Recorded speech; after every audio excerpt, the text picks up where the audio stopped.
dia memang habaib, ya kenapa enggak? Kita enggak ada masalah. Ya, cuman Rasulullah SAW itu menyuruh kita untuk mengikuti segala sesuatu yang baik-baik dari siapa saja. Ambil yang baik, buang yang buruk. Kalau ada yang tidak baik yang dinampakkan oleh oknum habaib, jangan salahkan habibnya. Jadi kalau ada murid nakal itu jangan sekolahnya yang disalahin. Halo sahabat fakta, Bang Pin ketemu lagi dengan Bang Pin yang terus mengabarkan fakta viral seputar selebritas tanah air yang terus saja bikin berita, dan dengan berita mereka tetap eksis di ranah media.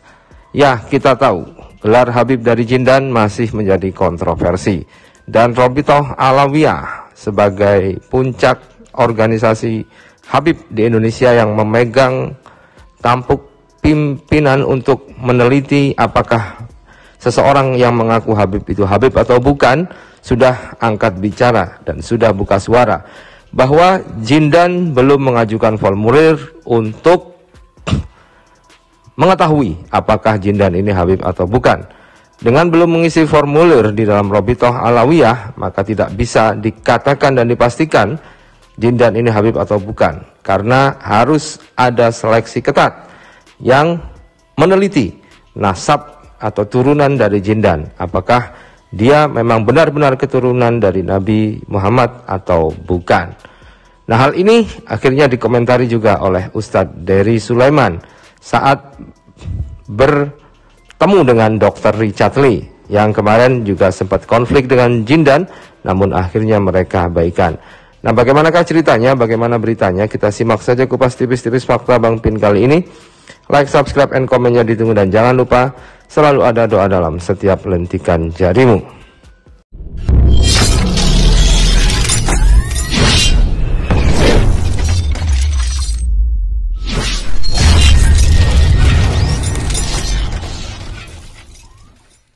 Kalau dia memang habaib, ya kenapa enggak?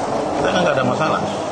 Ya, cuman Rasulullah SAW itu menyuruh kita untuk mengikuti segala sesuatu yang baik-baik dari siapa saja. Ambil yang baik, buang yang buruk. Kalau ada yang tidak baik yang dinampakkan oleh oknum habaib, jangan salahkan habibnya. Jadi kalau ada murid nakal itu jangan sekolahnya yang disalahin. Dr. Richard Lee akhirnya bertemu lagi dengan Ustadz Dery Sulaiman, sama-sama tim pemburu dukun. Keduanya akhirnya saling berbicara dan saling berkomentar untuk video-video yang diunggah oleh Dr. Richard.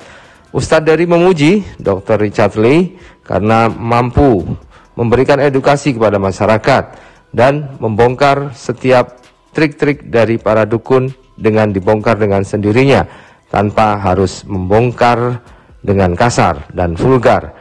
Para dukun sendiri yang menampakkan kebodohannya di mata masyarakat, sehingga masyarakat bisa menilai kebodohan dari para dukun itu dan tidak tertipu lagi.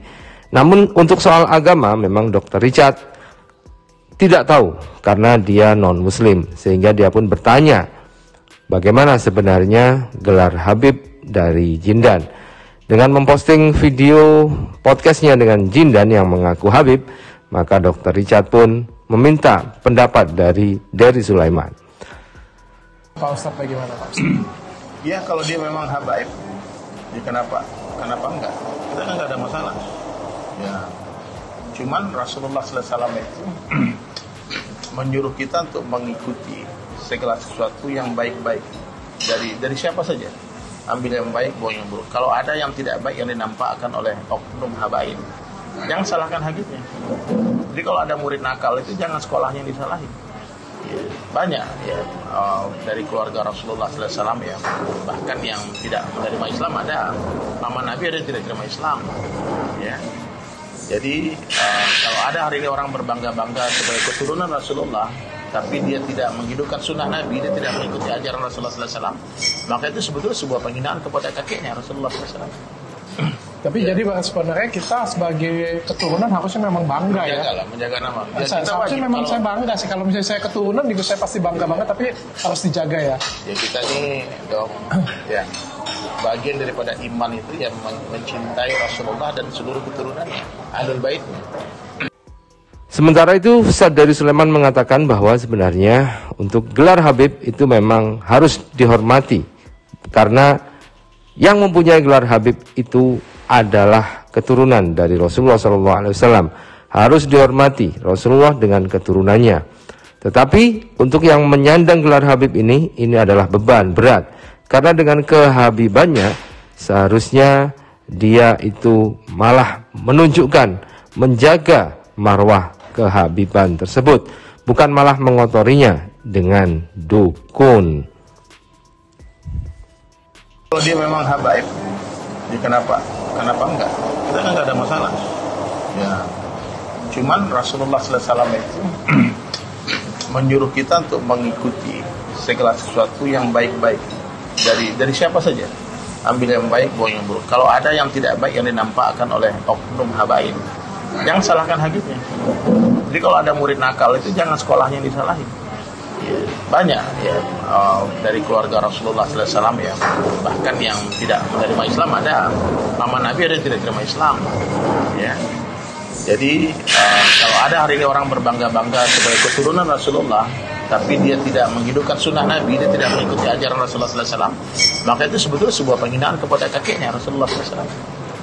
Tapi jadi sebenarnya kita sebagai keturunan harusnya memang bangga ya. Menjaga nama. Seharusnya memang saya bangga sih, kalau misalnya saya keturunan juga saya pasti bangga banget, tapi harus dijaga ya. Ya kita ini dong ya, bagian daripada iman itu yang mencintai Rasulullah dan seluruh keturunannya, Ahlul Baitnya.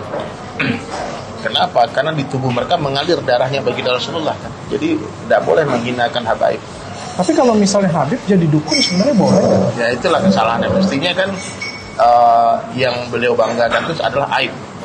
Mestinya kan dia malu jadi dukun, bukan bangga. Hari ini kan ini ada sedikit keanehan yang saya lihat dari podcast hari ini, dari komunitas ya, organisasi perdukunan ini ya. Biasanya orang kalau dukun dia malu, dia bersembunyi, dia di hutan-hutan susah nyarinya kan. Tapi hari ini orang bangga jadi dukun itu aneh, itu agak aneh tuh. Bagi saya ada susah saya mencerna itu. Ya. Tapi ini saya mohon maaf ya semuanya, kalau saya nggak pengen menyinggung apapun, ini murni saya bertanya. Iya. Saya bertanya. Ya, jadi kalau di luar sana ada yang tersinggung dengan pertanyaan saya minta maaf. Ini saya murni bertanya dengan ketidaktahuan saya. Koreksi saya kalau saya salah. Boleh nggak sih Habib itu jadi dukun? Atau boleh nggak Ustadz itu, bukan Habib lah ya, jadi kayak tendensius ke satu ya. Boleh nggak sih seorang Ustadz itu menjadi dukun? Ya kan yang kita bahas ini kan dukun yang tuti ini, yang tukang tipu. Iya. Bukan dukun tukang pijet ya, bukan ya. Dukun pijet, dukun beranak, dukun tabib yang benar-benar ahli dalam ruqyah. Kayak kita tidak ada pernah persoalkan, tidak pernah dibahas. Ya karena kan ini saya lihat kan beliau juga pakai botol, terus ada di videonya nanti menjampi sesuatu. Saya nggak tahu dia baca apa ya, nggak tahu dia baca apa.